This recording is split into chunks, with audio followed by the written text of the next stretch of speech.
what I just did. Y'all remember like Disney Channel? They would do with the little stick. My millennials know what I'm talking about. But look, we got Carrington Gaines coming up with a dope praise and worship session. He's about to be on the ones and twos singing his heart out as he always blesses us with praise and worship. Then we got Pastor coming with a dope word from God, all right? But before we get to them, let's make sure that we are sharing. Last week, we did not reach 200 shares. So listen to me. I want y'all to look me in my eyes right now, right here, right there. Share. Okay, sharing is caring. If you care for the people of God, share this stream and let's get to 200. See, Pastor came down on me hard. He felt like I didn't relay the message. So y'all just look me in my eyes and y'all see how I'm feeling. All right, so let's make that happen and let's continue to give. Let's continue to give. That's the only way we can continue our global impact as well as our local impact. And last but certainly not least, although we may not be in the same physical place, and we're going to pray that happens soon, we're still operating in the same spirit, and that's love. All right, we love you, global family. Let's turn up.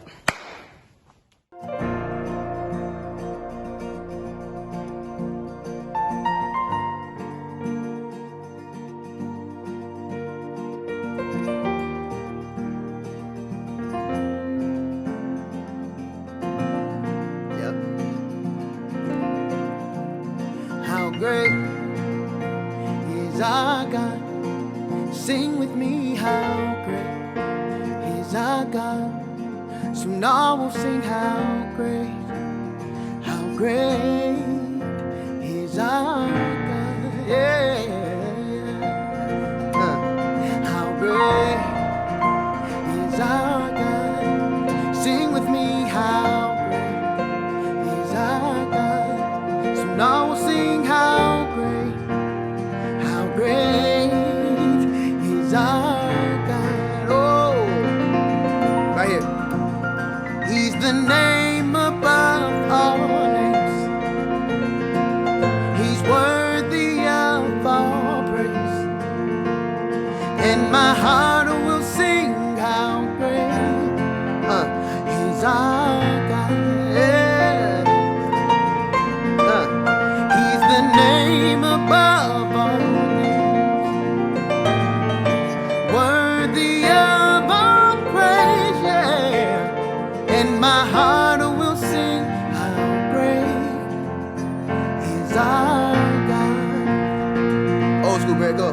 Then sings my soul, my Savior God, to thee. How great thou art. Yeah. How great thou art.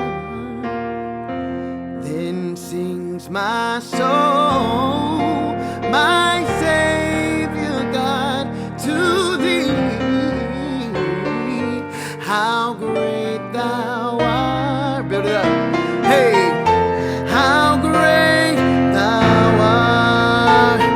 Hey, he's the name above all names. Yeah, worthy of all praise. And my heart will sing how great is our God. Last time. He's the name above all names. He's worthy of all praise. And my heart will sing how great is our God.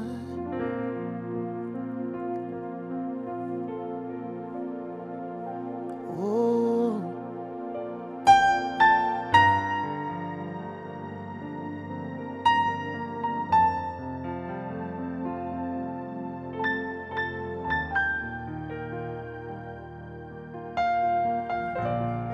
nobody greater, there's nobody stronger. No matter what comes our way, God has the final say.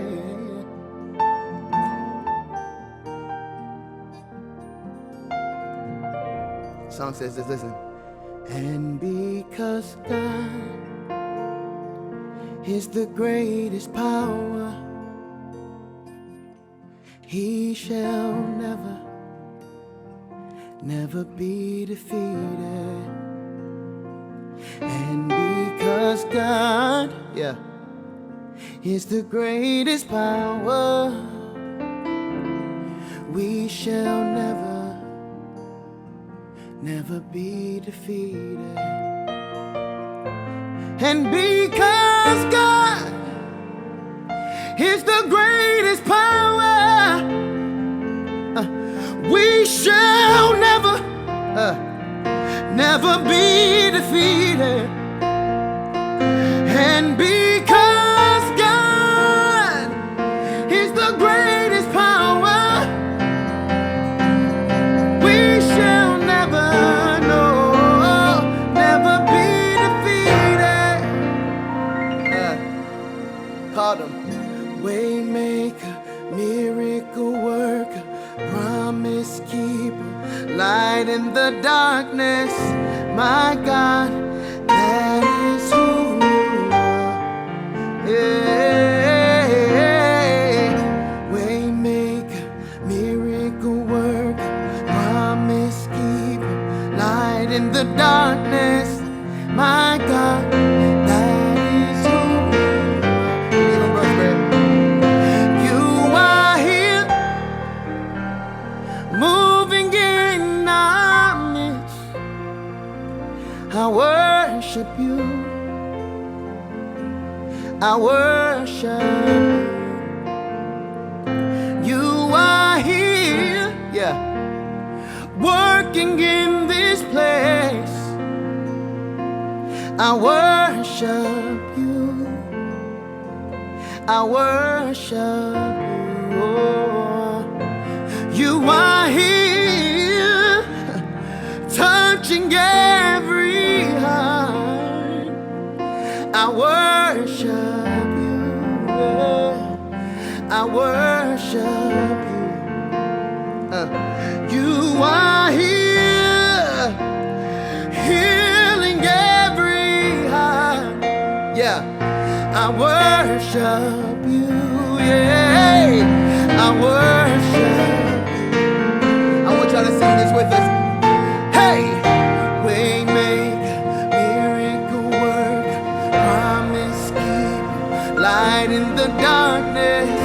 My God, that is who you are. Oh, waymaker, miracle worker, promise keeper, light in the darkness. My God, that is who you are. Even when I don't see it, you're working. Even when I don't feel it, you're working. Never stop, you never stop working. You never stop working. Say, even when I don't see it, you're working. Even when I don't feel it, you're working. You never stop working. You never stop. Oh, waymaker, miracle worker, promise keeper. You're my light in the darkness. My God, that is who you are. Waymaker, miracle worker, promise keeper, light in the darkness. My God, that is who you are. That is who you are. That is who you are. That is who you are. That is who you are. Good morning. God bless you. Thank you so much for tuning in for another virtual worship encounter. Listen, praise and worship was phenomenal this morning. Would you do me a favor and just show our director of worship and arts, Carrington Gaines? Could you give him some love right there in the comments, some likes, some hearts, all of that good stuff. And also, while we're celebrating him, let us not forget our host, Sharman Pittman. Every week, He gives us the house rules. He galvanizes us and gets us ready for worship. So I'm thankful for all that God is doing. Listen, this week has been an eventful week. The past week, of course, most of you heard the governor open Georgia back up. You know, I know many of you have mixed emotions about that. I understand small business owners are really taking a beating during this economic season that we're in, but it's vitally important for us to realize that the health of the community, that is the paramount. We cannot compromise that. And while you may not agree with the governor, let's remember who we are. You know, we got to always be godly people. You know, the thing is, we don't attack people, we address issues. So if you have an issue with the reopening, let's remember, let's always take the high road. Let's always exhibit the love of God in all that we do. Let's make sure that we're giving God glory.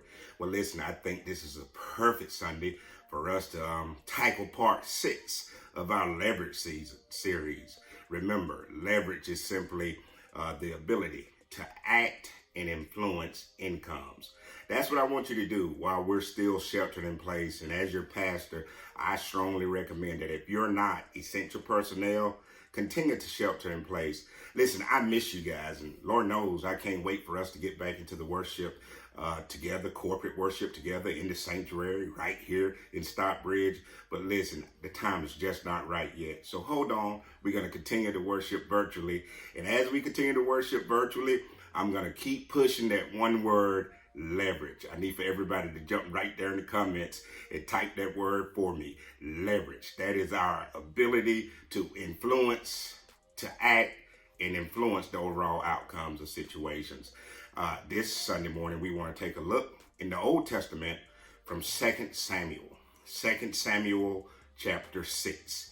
2 Samuel chapter 6 is where we want to kind of use it for our thesis, for our platform. And verse number 11 is where I want to start. We'll read from the New Living Translation. I'll start at verse number 11, but we'll cover a good bit of chapter 6 in 2 Samuel. And verse number 11 reads on this wise. The ark of the Lord remained there in Obed-Edom's house for 3 months. And the Lord blessed Obed-Edom and his entire household. I want to read that for emphatic purposes again. The ark of the Lord remained there in Obed-Edom's house for 3 months, and the Lord blessed Obed-Edom and his entire household. I want to use for a thought this Sunday morning, and as soon as I say it, I want you to tap it right there in the comments. And the thought is simply this: favor is coming to my house. Favor is coming to my house. One more time, favor is coming to my house. Now, if you believe that favor is coming to your house, I know I haven't even given you my introduction yet, but somebody ought to just give God 30 seconds of praise right now, because you really feel like favor is getting ready to show up at your house. In the second book of Samuel, we're introduced to a specific point in the period of Israel to where David is now the king. He's united the kingdoms of Israel. Judah is no longer separate from Israel, but they're all united together. He is the king. Saul has come to his demise.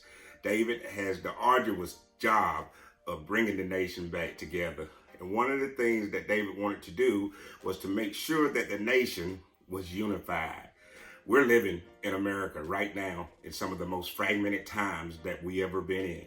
Our nation is divided along partisan lines, and sometimes because of politics, we can't do what's best for the people. But I'm thankful this Sunday morning that we're introduced to a king that, number one, he wants to do right by God, and he wants to do right by God's people. In 2 Samuel chapter 6, there's the information of David going to a place called Kiriath Jearim in order to bring back the Ark of the Covenant. As we talk about the Ark of the Covenant, you need to go back to the book of Exodus, where it talks about Moses being up on Mount Sinai, and God gives him specific instructions for building this particular Ark of the Covenant. This Ark of the Covenant, this golden chest box, was a representation of the very presence and the very power of the God that they served. It was God's way of letting Israel know that while you're worshiping me in this tabernacle, I always want you to know that as long as you have this ark This is my covenant with you. This represents my presence. And as long as you know that you have that, then that should be all that you need. But in order to get a full understanding of what's taking place in 2 Samuel chapter 6, you got to go back to 1 Samuel. You got to go in your own spare time. I want you to read the first 6 chapters of 1 Samuel. In this particular book, you're going to discover that there was a priest by the name of Eli. He had 2 sons by the name of Hophni and Phinehas. These 2 sons, they were a part of the Levitical priesthood, but they felt like they had a sense of entitlement. They knew that their ark represented God's presence, and they knew that they were supposedly in a relationship with God. But sometimes in life, just saying you have a relationship with God is simply not enough, because their character, their behavior, they were caught up into some things, skimming off the offerings that were coming into the place of worship, seducing the women that were supposed to be working as their assistants in the tabernacle. So God really took issue with the way Eli's 2 sons were living.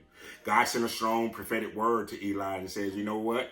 God is going to judge you, and God is going to judge your boys. As a matter of fact, both of your boys are going to lose their life on the same day. Well, we move the story along.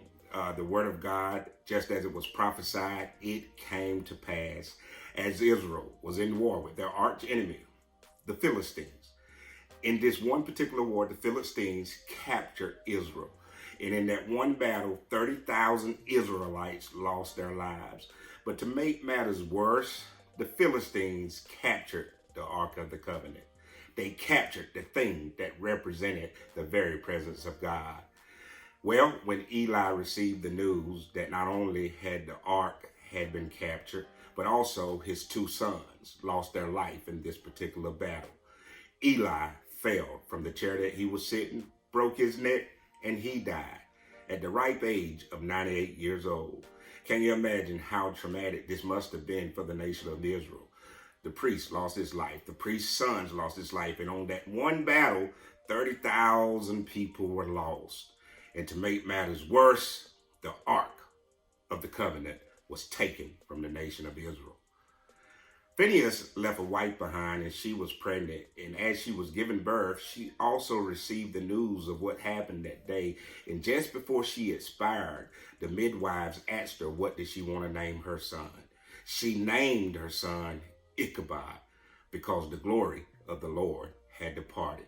When she received news that the Ark of the Covenant had been taken away from Israel, she knew that the glory of God had departed. What I'm afraid is that if we're not careful, maybe we're going to be living in a time where the glory of God has departed his people. It may be the reason that we're in some of the stuff that we're in now. Maybe God is trying to wake us to this simple fact that if there's one thing that we need more than anything else in life, we need the presence of God. We need the presence of God to be in our lives on a daily basis. So here it is. The Philistines captured the ark. They keep the ark for about 7 months. But in the course of those 7 months, so many bad things happened in Philistia. So many bad things happened with their pagan god Dagon. There are so many things that happen in the form of plagues and diseases that the people of Philistia says, get this ark out of here.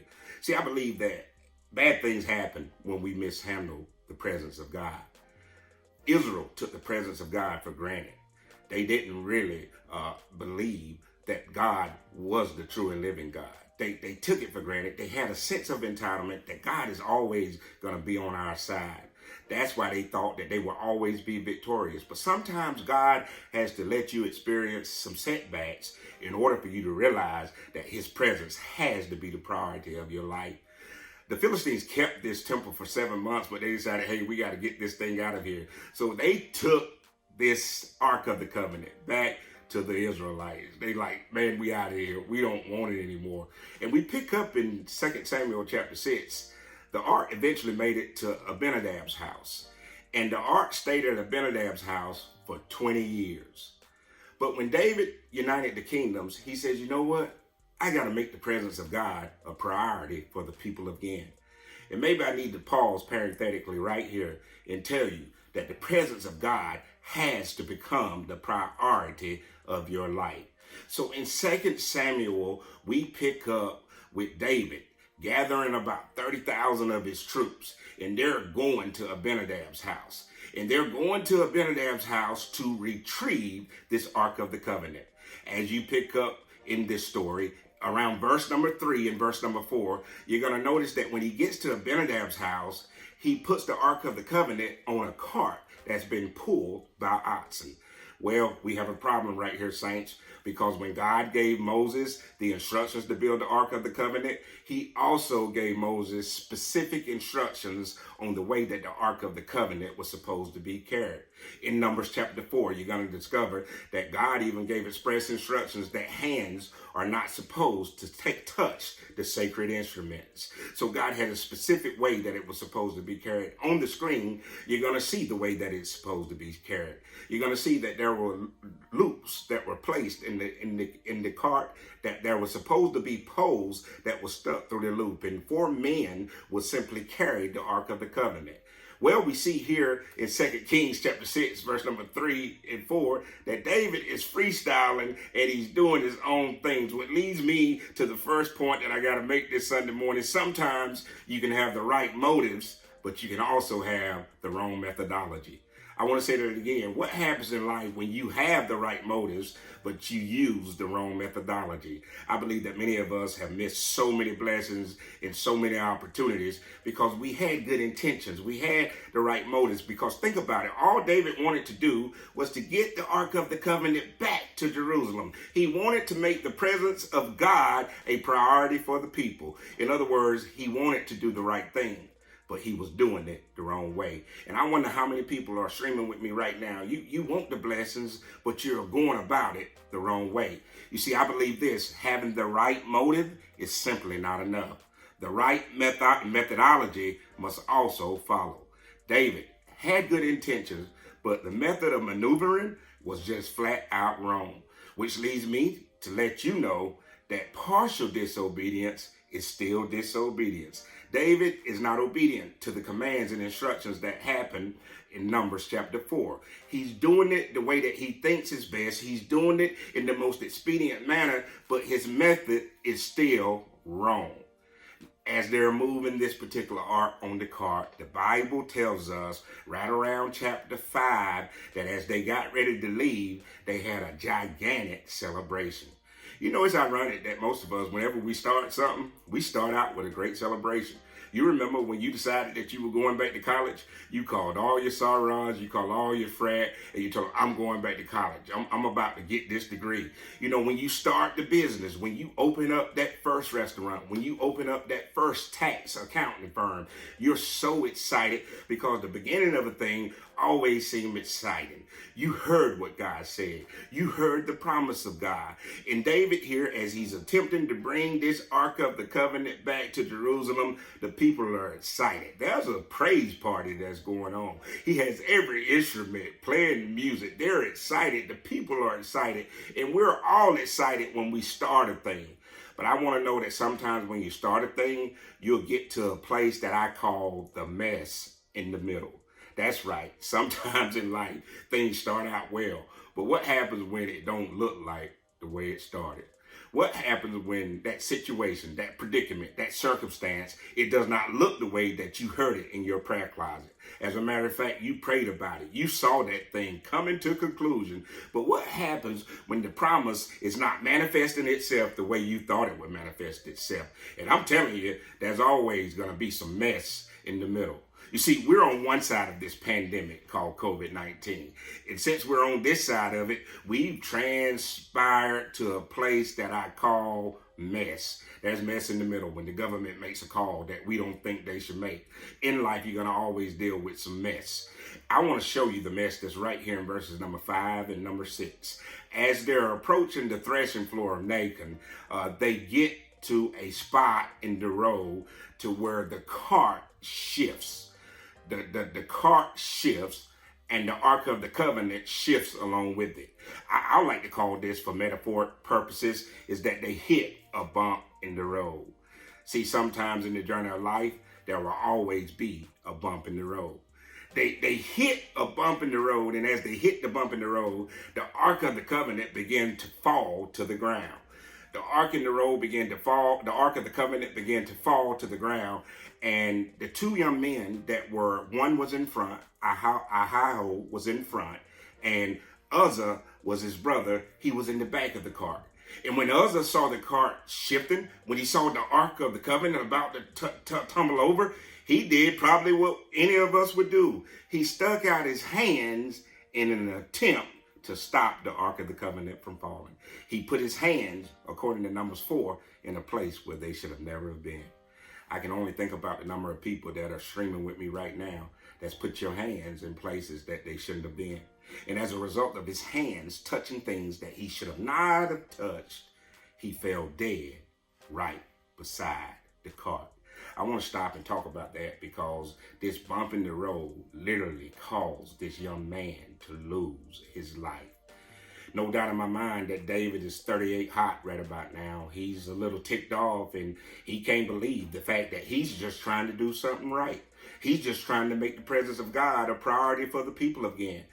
In no way in his mind could he fathom the fact that this young man would lose his life simply because he reached out and touched something that he shouldn't have touched. And because of this, David says, you know what? I don't even know if this is worth it. I don't even know if I should continue to go on to Jerusalem. I don't even know if I should continue this particular journey. I want to suggest to somebody that's streaming with me, never allow a bump in the road to prematurely end your journey. Sometimes the biggest bumps will lead to the biggest blessings. Yeah, I think I need to say that again. Sometimes the biggest bumps will lead to the biggest blessings. Here it is. David is so upset that he's literally thinking, you know what? I don't even know why I'm attempting to do this. And there are some people, you've been quarantined, you've been sheltered in place, and you made up in your mind that I never saw this bump in the road coming. But maybe the question that I should stop and ask right now is, how well are you managing your bumps? As a matter of fact, I just want to say this to everybody that's streaming. This is your season to be a bumpologist. That's right. Don't go looking for that word in Webster's. Don't go looking for that word on dictionary.com. You're not going to find that word. That's a Spencer T. O'Neill word. Bumpologist. That's right. Any word that has ology at the end of it just means the study of. And maybe some of you, while we're sheltered in place, you need to start studying some of the bumps that you've encountered in the course of your life. Maybe you need to look back and reflect on how some previous bumps keep creeping up into your present situations. See, I believe the quality of your life is not determined by how many bumps you encounter, but I believe that the quality of your life is determined by how well you manage the bumps. In our text, I see three things that I want to point out to you quickly. And the first thing that I see this Sunday morning, the first sermonic observation that I want to give you is what I call relational frustration. Relational frustration is what I see here from David. He's experiencing relational frustration because, remember, David has a right motive, but he has wrong methodology. And because of it, this guy by the name of Uzzah has become collateral damage. David is frustrated. God, how could you allow this young man to lose your life? God, all I was trying to do was honor you. God, all I wanted to do was to be in relationship with your presence. God, I was simply attempting to do something good. So now David is frustrated. King David, he has the tough job of leading this nation through a critical moment in the period of Israel. And this is one more thing that he feels like he shouldn't have to deal with. And I know there's somebody that's streaming with me. It seems like if it isn't one thing, there's always something else that's coming around the corner. David is frustrated, and the root of his frustration is what I call an unexpected loss. But I want to tell you that an unexpected loss can be the catalyst to a consequential encounter with God's presence. See, what I'm trying to tell you is that David got so frustrated that he almost missed an opportunity to encounter God's presence. He gets so frustrated, he says, you know what? I don't even want to go any further with this ark. So he looks for the very first place that he can leave the ark. He looks for somewhere that he can drop the ark off. You know, David says, I'm so frustrated. And many of us end our journeys prematurely. We stop too soon. And I wonder how many businesses really could have been successful but we ended our journeys too soon. I wonder if that first marriage could have actually been salvaged, but we ended that thing too soon. And the only reason that we end things too soon is because we experience relational frustration. See, some of you are frustrated right now. You're not hearing the voice of God the way that you desire to hear the voice of God. It seems like your prayers are not being answered. And whenever you experience these things, it causes frustration.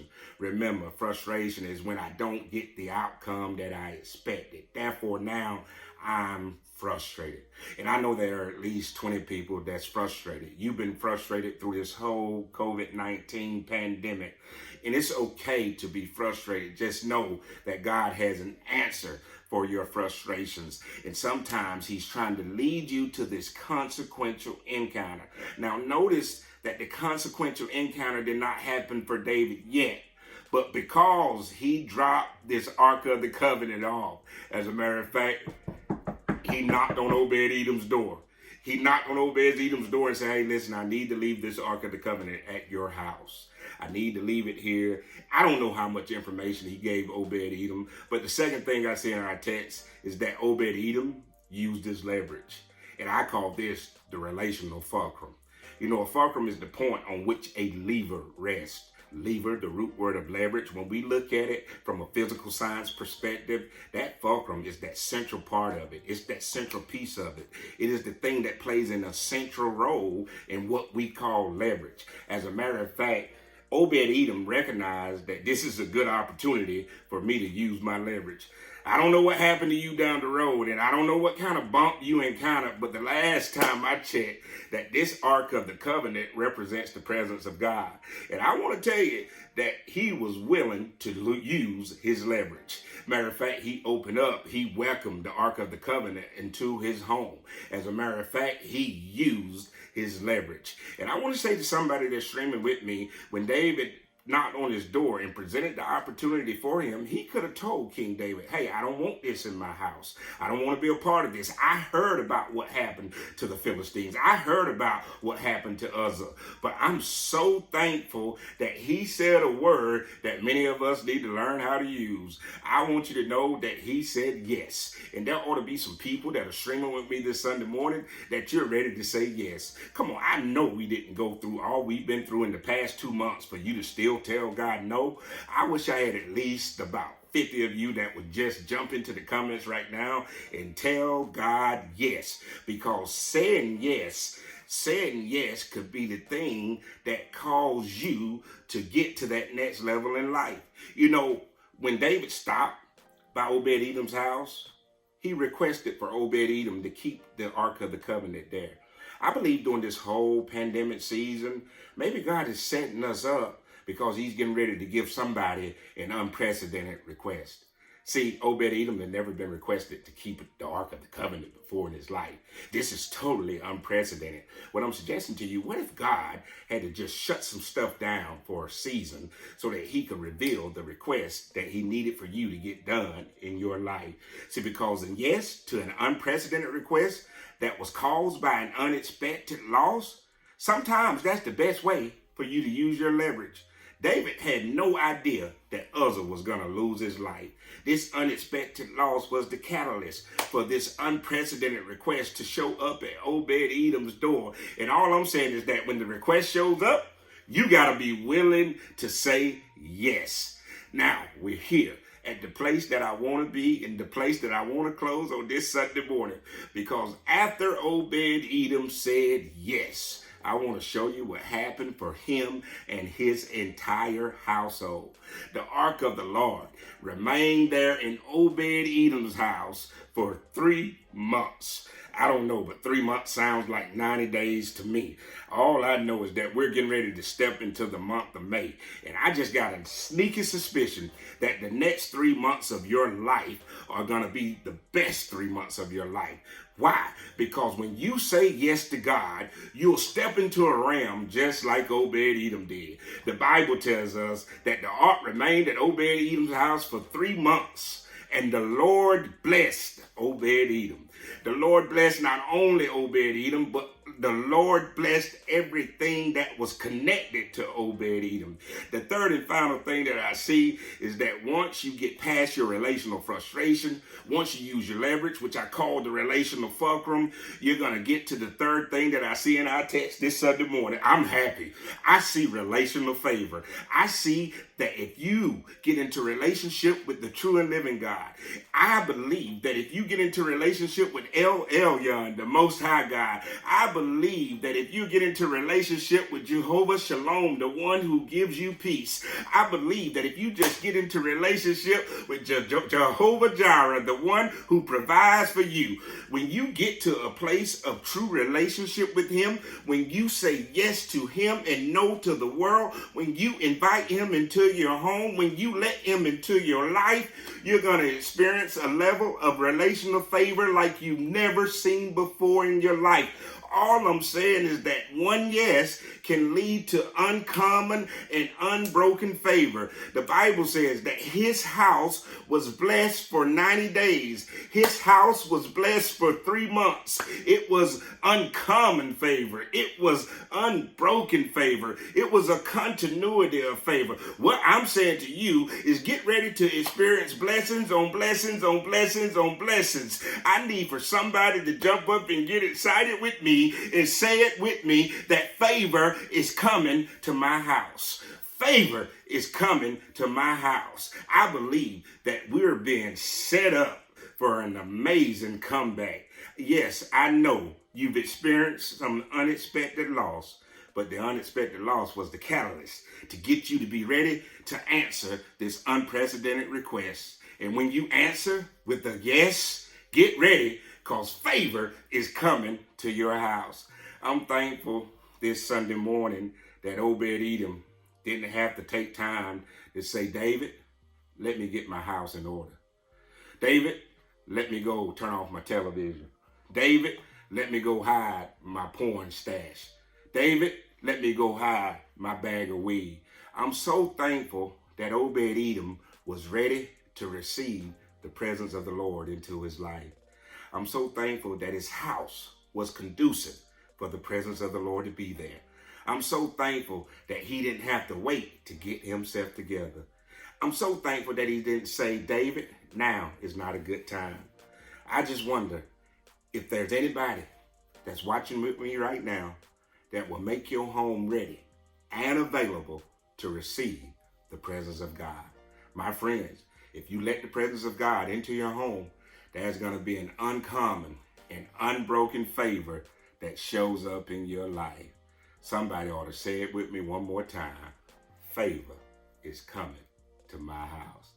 God bless you, Global. I thank God for that word on this Sunday morning. I feel like favor is already knocking at somebody's door. I feel like before today is even over, that favor is going to show up in somebody's bank account. Favor is going to show up in a doctor's report. Favor is going to show up in your bank account. I pray that favor hits you coming and going. I pray that you're stepping into a season of supernatural favor. Father God, I thank you right now, God, that the next 3 months, Father God, I pray for every person that's watching with me this Sunday morning, God. I pray that you show yourself strong, Father God. I pray now that we never mishandle your presence again. God, I pray right now that your people will make your presence the top priority in their lives. Because when we say your presence, God, that means that you're present with us. And no matter what we face in this thing called life, God, as long as you're with us, we know that if you're for us, there's not a demon from hell that can stand against us. So, God, we thank you right now that even in this tough and challenging time that we're living in, God, we value your presence. We will never mishandle your presence again, God. We will remove our hands from places that they shouldn't be, God. And we will give all things to you, casting our cares upon you, for you care for us. This is our prayer, God. And we believe that favor is coming to our house. Listen, we thank you so much for joining us this Sunday. Listen, before you jump off and before you leave, there are a few things that I just want to tell you. Listen, I'm so proud of this church. Listen, in the month of May, we're poised. As a matter of fact, on the first Sunday, you don't want to miss next Sunday's broadcast, because it's going to be my desire for those of you that join the Tithing Challenge We understand that these are some tough economic times that we're living in. So we're going to be looking at the names of the people that are still remaining in our little box that we keep them in. And we're going to be blessing at least, I feel great this Sunday morning. I think we're going to bless at least 5 people and pay their mortgages for the month of May. That's just how we roll at Global Impact Christian Ministries. Listen, we want to continue to pray for all of our first responders, all of our essential personnel, every person that has to be back to work now. We want to continue to pray and lift them up. Listen, before we move and conclude this broadcast, I do want to give somebody an opportunity to not only let favor come into your house, but I want you to let Jesus Christ come into your life. In the book of Revelation, chapter 3, Jesus says, "Behold, I stand at the door and knock. If any man open up, I will come into him and fellowship with him and sup with him." God is looking for a heart that's willing to open up to him on this Sunday morning. And if you're not saved, if you do not know Jesus as your Lord and Savior, I want you to open up your heart this Sunday morning. And I want you to confess that Jesus Christ is Lord. For God so loved the world that he gave his only begotten Son, that whosoever believed in him should not perish, but have everlasting life. I want you to experience that, my brother, my sister. On the screen, they're going to show you exactly how to connect with us and how to be saved. And we thank God that you're surrendering your soul to him. Listen, if you do not have a church home, I couldn't think of a better place for you to connect with. Hey, listen, I just believe and people have been connected. And I just want to claim at least 20 of you that's been streaming with us. You're ready to make Global Impact your new church home. As a matter of fact, you jump in. They're showing you what to do right now. Become a member at www.globalimpactatl.org. We would love to have you connect with this local body. Listen, we want you to continue to give so I can continue to do great things like support our essential personnel people. We want to show love to them. We want to be able to bless and assist all of the families that are still struggling with providing for their children. It's tough in the times that we're living in now, but God has blessed this church in an amazing way. I got so much good news that I want to share with you, but I'm going to save some of it until we get back into the 125 Red Oak Road, until we can all meet together in fellowship again. But in the meantime, on behalf of my wife, the staff, and the entire church, we just want to let you know that we love you and we can't wait till we see you again. Remember, favor is coming to your house. God bless you.